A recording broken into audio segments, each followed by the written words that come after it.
कहानी की शुरुआत में हम एक छोटे से लड़के स्टीव को देखते हैं जिसका सपना था एक माइनर बनने का। लेकिन जल्द ही वो अपने घर के पास वाली खदान में घुसने की कोशिश करता, एक चिड़चिड़ा बूढ़ा आदमी उसे रोक देता। बच्चों का वहां जाना सख्त मना था। सालों बाद अब स्टीव बड़ा हो गया, लेकिन उसकी जिंदगी उसके सपनों जैसी नहीं निकली। एक माइनर बनने की बजाय वो डोर हैंडल्स बेच रहा था। वो अक्सर अपनी जिंदगी से उदास और परेशान रहता। एक दिन जब वो अकेला बैठा था तो उसे अपने बचपन का सपना याद आया। उस दिन उसने फैसला किया कि अब कुछ भी हो जाए वो उस खदान में जाकर रहेगा। वो वापस उसी पुरानी खदान के पास गया और इस बार वो चिड़चिड़ा बूढ़ा आदमी भी उसे रोक नहीं पाया। स्टीव ने माइन में घुसकर पूरे जोश के साथ खुदाई शुरू कर दी। खुदाई करते हुए उसे स्फीयर ऑफ डोमिनियन और अर्थ क्रिस्टल नाम की दो रहस्यमयी चीजें मिली। जैसे ही उसने दोनों चीजें जोड़ी तो एक पोर्टल खुल गया जो द ओवरवर्ल्ड नाम की एक नई दुनिया में जाता था। वहां सिर्फ वही लोग बचे रह सकते थे जिनकी इमेजिनेशन पावर बहुत ताकतवर हो। स्टीव ने तुरंत चीजें बनानी शुरू कर दी।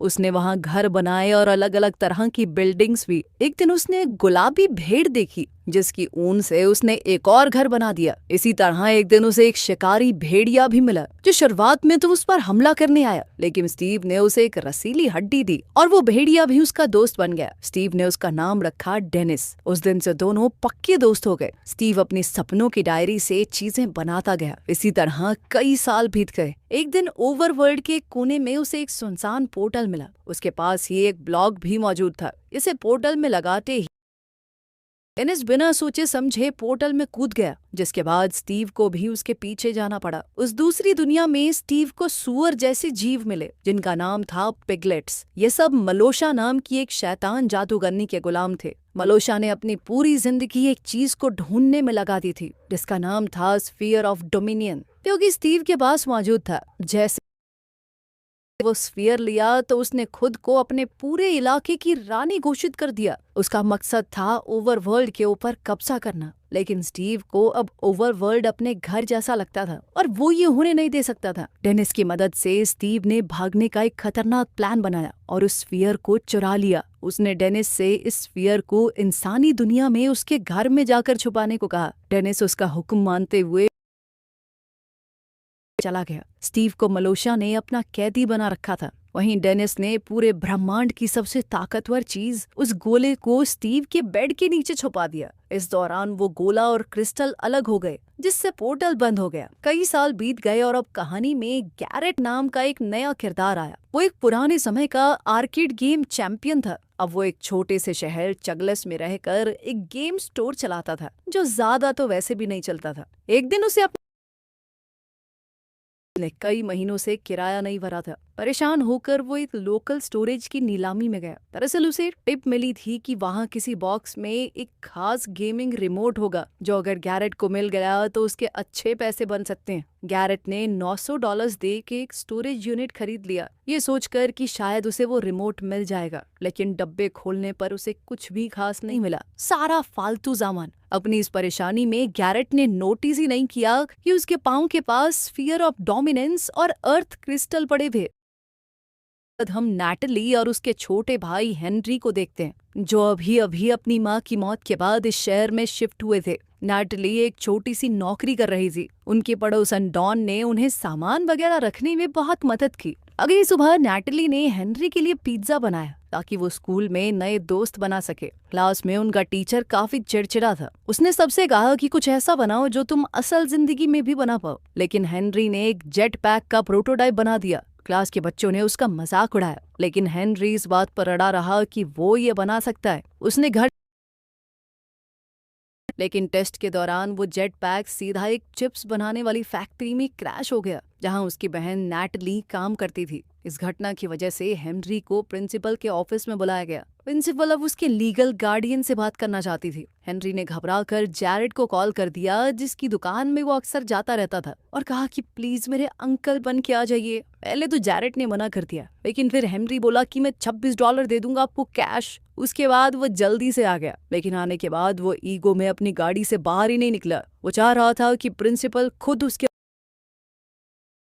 पता नहीं कैसे प्रिंसिपल उसके प्यार में लट्टू हो रही थी। वो गैरेट पर लगातार डोरे डाल रही थी, लेकिन गैरेट सख्त लौंडा बन के वहां से निकल गया। इसके बाद गैरेट हेनरी को अपनी दुकान में ले आया, जहां हेनरी की नजर उन दोनों खास चीजों पर पड़ी। हेनरी ने बहुत उत्सुक होकर पूछा कि ये है क्या। गैरेट ने कहा कि मुझे नहीं पता, ये तो मैंने नीलामी में खरीदे थे। उस डब्बे के अंदर क्लियर कट तरीके से लिखा हुआ था कि किसी भी कीमत पर इस स्फीयर और क्रिस्टल को एक साथ मत जोड़ना। लेकिन अब ये पढ़ने के बाद तो उनका और ज्यादा मन कर रहा था कि इनको जोड़ के देखते ना क्या होगा, और उन्होंने किया भी बिल्कुल ऐसा ही। जिसके बाद वो अचानक से उस खाली गुफा में पहुंच गए। उनके हर कदम को स्टीव का भेड़िया डेनिस दूर से देख रहा था। अभी नैटली को ध्यान आया कि हेनरी स्कूल से अब तक वापस क्यों नहीं आया। वो डॉन के साथ उसे ढूंढने निकल पड़ी। एक ट्रैकिंग ऐप की मदद से उसने हेनरी के फोन की लोकेशन पता की। माइन के अंदर गैरेट और हेनरी को एक ओवरवर्ल्ड पोर्टल मिला। इतने में नैटली और डॉन भी वहां आ गए। अभी वो रहस्यमयी क्यूब चमकने लगा और एक अलग सी एनर्जी दिखाई देने लगी जो हेनरी को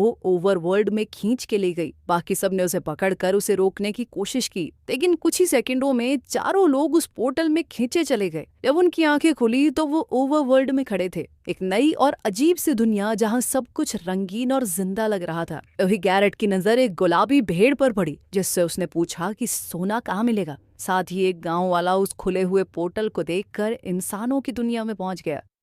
उधर मलोशा की उस नर्क जैसी नगरी नेदर में भी एक पोर्टल खुल गया, जिसे देखकर मलोशा समझ गई कि वो जादुई गुलाब वापस ओवरवर्ल्ड में आ चुका है। वो सीधा स्टीव के पास गई, जो अब तक उसकी गिरफ्त में था। मलोशा ने स्टीव को आजाद कर दिया और वादा किया कि अगर वो उसकी मदद करेगा उस जादुई गोले को पाने में, तो वो डेनिस और उसे दोनों को आजाद कर देगी। डेनिस के लिए अपनी दोस्ती और प्यार के चलते स्टीव मान गया। इस दुनिया में नए आए ये चार लोग रास्ता ढूंढने लगे, लेकिन जल्द ही सूरज ढल गया। जंगल में एक भेड़िया चिल्लाया, जिसे सुनकर वो गुलाबी भेड़ तुरंत छुप गई। हवा में एक अजीब सी खामोशी छा गई। शिकारी कंकाल, बड़ी मकड़ियां और ज़ॉम्बीज बाहर निकल आए। डर के मारे सब भागने लगे। इसी अफरा तफरी में जैरेड ग्रुप से बिछड़ गया। हेनरी ने बड़ी समझदारी से क्यूब्स उठाए और तुरंत एक दीवार बना दी, और जैरेड इन कंकालों से बचने के लिए धरती के नीचे छुप गया। कुछ मिनटों बाद जैसे ही वो बाहर निकला तो एक बम बिल्कुल उसके पास आकर फटा, जिससे वो पूरी तरह चौंक गया। तभी उसने देखा कि गुलाबी भेड़ को ज़ॉम्बीज ने पकड़ लिया था, लेकिन वो इस बारे में कुछ नहीं कर पाया। एक कंकाल ने उनकी तरफ तीर चलाया, जो सीधा जाकर अर्थ क्रिस्टल को लगा और उसके टुकड़े टुकड़े कर दिए। इस सब के दौरान स्टीव नेदर से वापस ओवरवर्ल्ड में आ गया। उसमें अकेले ही मॉन्स्टर्स से लड़ाई करके सबको हैरान कर दिया। सुबह की धूप निकलते ही ज़ॉम्बीज जलकर राख हो गए। स्टीव ने बाकी सबको बताया कि वो जादुई गोला लेने आया है। उसने उनसे वादा किया कि ये जादुई गोला मुझे दे दो तो मैं तुम्हारी घर लौटने में मदद करूंगा। अर्थ क्रिस्टल अब टूट चुका था, यानी वो बिना स्टीव की मदद के पोर्टल नहीं खोल पाएंगे। इसी वजह से सबने उसकी शर्त मान ली। अब असल दुनिया में वो गांव वाला जो पोर्टल से आया था, उसे एक गाड़ी ने टक्कर मार दी, और उसे चलाने वाली कोई और नहीं बल्कि वाइस प्रिंसिपल मार्लिन थी। मार्लिन को इस बात का बहुत पछतावा हो रहा था, इसीलिए उसने गाँव वाले को डिनर के लिए इन्वाइट कर लिया। उधर ओवरवर्ल्ड में स्टीव ने अपने नए दोस्तों को माइनक्राफ्ट की जिंदगी सिखानी शुरू की। वो उन्हें एक शांत से गांव में ले गया जहां बहुत प्यारे लोग रहते थे। उसने बताया कि उन्हें एक नया अर्थ क्रिस्टल चाहिए होगा, जो उत्तर दिशा में वुडलैंड मैंशन के अंदर हो सकता है। दूसरी ओर रानी मेलोशा गुस्से में थी। उसे शक था कि स्टीव ने उसे बेवकूफ बनाया है ताकि वो उस जादुई गोले को खुद के लिए हासिल कर सके। उसने अपने सबसे ताकतवर जनरल चुंगुस को बुलाया। उसने बताया कि 4 बाहर की दुनिया से आए लोगों ने वो जादुई स्पीयर लिया है। जाने से पहले मलोशा ने उसे एक खास दवाई दी जो उसे ज़ॉम्बीज से बचा सकती थी। फिर उसने अपने जनरल को हुक्म दिया कि वो जादुई गोला मुझे किसी भी हाल में चाहिए। ओवरवर्ल्ड में स्टीव ने सबको समझाया कि तुम जो चाहे वो बना सकते हो। उसने उन्हें अपना सारा सामान दिखाया, जिसमें तरह तरह की चीजें थी। गैरेट ने खुद के लिए एक हथियार बनाया जो दिखने में काफी अजीब था, लेकिन असरदार भी। हेनरी ने अपने असल दुनिया के तजुर्बे से कुछ औजार बनाए। उसने माइनक्राफ्ट और असल दुनिया के फ्यूजन से एक नई चीज बना दी। गैरेट अभी भी पैसों के चक्कर में था और उसने स्टीव को अकेले में ले जाकर कहा कि देख भाई, मुझे असल जिंदगी में पैसों की जरूरत है। अगर कोई खजाना वजाना दे रहा तो बात कर, वरना इस जादुई गोले को भूल जा तू। जिस पर स्टीव ने उसे बताया कि मेरे पास बहुत सारे हीरे हैं, वो बस एक खदान में छुपा रखे हैं मैंने, लेकिन वहाँ का सफर बहुत रिस्की होगा। लेकिन जैसे ही वो निकलने वाले थे, गाँव पर हमला हो गया। मलोशा के कहने पर अब जनरल चुंगूस अपनी फौज के साथ गाँव में घुस गया था। स्टीव ने मुकाबला करने की कोशिश की, पर गैरेट ने ओवर एक्साइटेड होकर जल्दी से चुंगूस पर हमला बोल दिया, लेकिन उसने तो गलती से स्टीव को ही बेहोश कर दिया। गांव में आतंक मच गया, सब इधर उधर भाग रहे थे। जैसे ही स्टीव होश में आया तो वो भी गैरेट और हेनरी के साथ भाग निकला, लेकिन नैटली और डॉन पीछे रह गए। अब स्टीव, हेनरी और गैरेट एक बिल्डिंग की छत पर फंस गए। तभी स्टीव ने अपने बनाए हुए पंख निकाले, लेकिन उसके पास सिर्फ 2 ही थे। हेनरी सबसे पहले कूदा और हवा में उड़ गया। फिर गैरेट की बारी आई और जल्द ही स्टीव ने भी छलांग लगा दी। उसके पास पंख नहीं थे तो वो प्लान के मुताबिक गैरेट से चिपक गया और तीनों किसी तरह से वहां से बचकर निकल गए। लेकिन पिगलिन्स ने भी हार नहीं मानी और उनका पीछा करते रहे और काफी देर की जद्दोजहद के बाद वो पिगलिन्स को चकमा देकर निकल ही गए। अचानक स्टीव ने एक पानी की बाल्टी को जमीन पर डाला और नीचे एक तालाब बन गया, जिसमें वो तीनों सुरक्षित लैंड कर गए। तभी असली दुनिया में मार्लिन उसी गांव वाले के साथ डिनर एंजॉय कर रही थी। डिनर के दौरान उसने बताया कि उसका हाल ही में डाइवोर्स हुआ है और वो गांव वाला बिना कुछ कहे चुपचाप उसकी बातें सुनता रहा। ओवरवर्ल्ड में स्टीव ने बताया कि अगर मेलूशा को वो जादुई गोला मिल गया तो वो ओवरवर्ल्ड को पूरी तरह बर्बाद कर देगी, वो भी उसमें मौजूद सभी लोगों के साथ। अब उसे समझ नहीं आ रहा था कि वो अपने दोस्त डेनिस को बचाए या ओवरवर्ल्ड नाम की इस खूबसूरत दुनिया को। अब चुंगूस अपने मिशन में फेल हो चुका था और मलोशा का सब्र अब खत्म हो रहा था। गुस्से में आकर उसने अपने सबसे ताकतवर हथियार का इस्तेमाल किया, इसे वो द ग्रेट बोर कहती थी। वो एक विशालकाय खतरनाक सुअर था। उसने सीधा ऑर्डर दिया कि चुंगूस को खत्म कर दो और ग्रेट बोर ने बिना देर किए उसके हुक्म का पालन किया। इसके बाद मलोशा चिल्लाई, वो जादुई गोला हर हाल में मेरे लिए लेकर आओ। इस बीच नैटली और डॉन को रास्ते में एक भेड़िया मिला। बिना डरे डॉन ने एक हड्डी निकाली और उस भेड़िए को दे दी। उसे उम्मीद थी कि वो भेड़िया उस पर भरोसा करेगा। जब उसने भेड़िए के गले में कॉलर देखा जिस पर डेनिस लिखा था, तो वो समझ गई कि ये स्टीव का ही भेड़िया है। ने भी उन्हें स्टीव तक ले जाने का फैसला किया। वो दोनों उसके पीछे पीछे चल दिए और कुछ देर बाद स्टीव की लोकेशन तक जा पहुंचे। स्टीव, हेनरी और गैरेट इस वक्त एक पुरानी खदान में घुस चुके थे। यहाँ स्टीव ने अपने सारे हीरे छुपा कर रखे थे, लेकिन जल्द ही स्टीव को वहाँ कुछ अजीब महसूस हुआ। तभी अचानक उसे एक अजीब सी बदबू आई। वो समझ गया था कि आगे खतरा है। एक माइन कार्ट में बैठे और फुल स्पीड में निकल गए, लेकिन जैसे ही वो थोड़ा आगे पहुंचे तो कार्ट में लगी रेड स्टोन की पावर खत्म हो गई और माइन कार्ट रुक गया। रुका भी बिल्कुल ऐसी जगह पर था जहां उन्हें चारों तरफ से क्रीपर्स ने घेरा हुआ था। ये ऐसे जीव थे जिन्हें अगर हाथ लगाया गया तो वो फट जाते हैं, लेकिन जब तक उन्हें छुआ न जाए वो एक्टिवेट नहीं होंगे। तभी उस जादुई गोले को उनसे लेने ग्रेट बोर भी वहां आ गया। स्टीव ने तुरंत फैसला लिया और को एक साथ एक्टिवेट कर दिया। एक बहुत बड़ा धमाका हुआ जिसने ग्रेट बोर को भी ढेर सारे मलबे के नीचे दबा दिया और वो तीनों जमीन के ऊपर निकल आए। जल्द ही वो तीनों एक डरावने फॉरेस्ट मैंशन के सामने पहुंच चुके थे। स्टीव ने बताया कि इसका पहला फ्लोर योद्धाओं से भरा हुआ है। दूसरे फ्लोर में थे काले जादूगर जो डरावने सपनों को जिंदा कर सकते हैं और तीसरे फ्लोर पर वो क्रिस्टल है जो उन्हें चाहिए, जिसकी देख रेख एक खास रक्षक करता है। स्टीव और गैरेट ने योद्धाओं का ध्यान भटकाने का एक सीढ़ी बनाना और चुपके से उस क्रिस्टल को चुरा लेना। योद्धाओं ने गैरेट को एक रेसलिंग रिंग में डाल दिया जहां उसे उनके सबसे ताकतवर योद्धा से लड़ना था। जब सबका ध्यान फाइट पर था, हेनरी चुपके से 3rd फ्लोर पर पहुंच गया और एंडरमैन क्रिस्टल ले लिया। तभी वो रक्षक उसके सामने आ गया जो एक लंबा, काला और खतरनाक जीव था। लेकिन हेनरी के पास भी हीरे की कुल्हाड़ी थी। उसने हिम्मत दिखाई और जैसे तैसे जीत भी गया। इस लड़ाई में उसने एंडरमैन पर्ल नाम की एक कीमती चीज भी जीती, जिसका इस्तेमाल करके वो इस दुनिया में कहीं भी टेलीपोर्ट हो सकता है।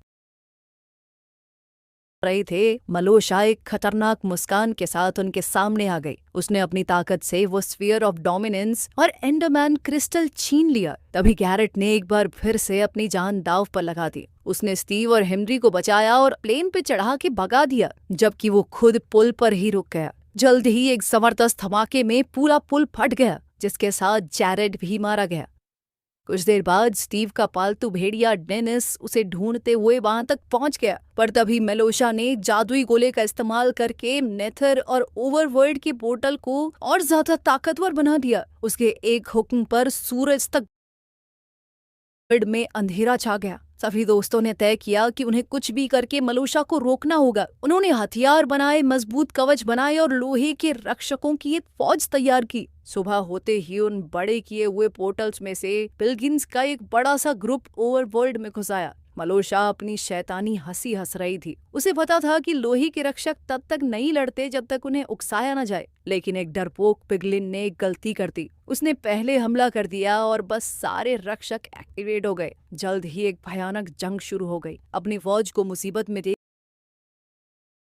भेज दिया, लेकिन हमारे हीरोज ने भी अपना हुक्म का इक्का निकाला। सबसे बड़ा लोहे का रक्षक गोलम। ये दो खतरनाक जीव एक दूसरे से टकराए तो पूरे अंडरवर्ल्ड की जमीन हिल गई। इस बीच स्टीव ने डायमंड का कवच पहनकर अपनी डायमंड की तलवार उठाई और मलोशा का सामना करने को तैयार हो गया। लेकिन मलोशा का काला जादू किसी भी तलवार से ज्यादा ताकतवर था। हेनरी ने मौका देखकर अपने एंडरमैन पर्ल का इस्तेमाल किया। वो तुरंत पोर्टल के ऊपर टेलीपोर्ट हो गया ताकि जादुई गोले को छीन सके। उधर उस ग्रेट बोर ने नैटली पर हमला बोल दिया। उसके पास कोई रास्ता नहीं था, अब मौत पक्की थी। लेकिन तभी डॉन की आवाज आई। वो एक पहाड़ी पर खड़ी थी जिसके आसपास जंगली भेड़िए थे और उसने सबको अपना पालतू बना लिया था। डॉन की एक सीटी पे सारे भेड़िए ग्रेट बोर पर टूट पड़े, लेकिन मौका मिलते ही ग्रेट बोर ने हेनरी पर जबरदस्त वार किया और हेनरी वो गोला पकड़ने से पहले ही गिर पड़ा। पर तभी अचानक गैरेट वापस आ गया, वो भी जिंदा। उसने पुल से गिरते वक्त एक पानी की बाल्टी का इस्तेमाल किया था और पहले की तरह अपने लिए एक तालाब बना लिया। गैरेट ने नेदर के पोर्टल को तोड़ दिया, जिससे ओवरवर्ल्ड में सूरज वापस आ गया, जिसकी रोशनी पड़ते ही सारे ज़ॉम्बीज और स्केलेटन्स जलकर राख हो गए। साथ ही पिलग्रिम्स मलोशा के साथ साथ अपना जादुई कवच खो बैठे। मलोशा ने स्टीव पर 3 बार हमला किया, लेकिन वो चूक गई। अंत में स्टीव ने उसे जानबूझकर जिंदा छोड़ दिया ताकि वो अपनी हार की शर्मिंदगी महसूस कर सके। इस जीत के बाद स्टीव ने डॉन का शुक्रिया अदा किया डेनिस का ख्याल रखने के लिए और कहा कि अगर तुम चाहो तो डेनिस मेरे ख्याल से तुम्हारे साथ ज्यादा खुश रहेगा। फिर उसने गैरेट को एक सच्चे दोस्त के रूप में गले लगा लिया। फिर सबने मिलकर उस जादुई गोले और क्रिस्टल का इस्तेमाल करके अपनी दुनिया के लिए पोर्टल खोल दिया और एक एक करके सब उसमें चले गए। आखिर में हम देखते हैं कि सबकी जिंदगी बदल चुकी थी। गैरेट ने उस दुनिया में किए अपने कारनामों पर बेस्ड एक फाइटिंग गेम बनाई जो बहुत ज्यादा हिट हुई और आखिरकार वो भी गरीबी के चंगुल से बाहर निकल गया। डॉन ने नौकरी छोड़ दी और अपने सपनों की सुनते हुए एक जू खोला। इसमें लोग दूर दूर से डेनिस को देखने आते थे। हेनरी ने अपना जेट पैक कंप्लीट किया। कुल मिलाकर सबकी जिंदगी सुधर गई, यहाँ तक कि उस गांव वाले और प्रिंसिपल की भी जोड़ी बन गई। वीडियो पसंद आई तो लाइक कर देना, चैनल को सब्सक्राइब कर लेना। मिलते हैं अगली वीडियो में।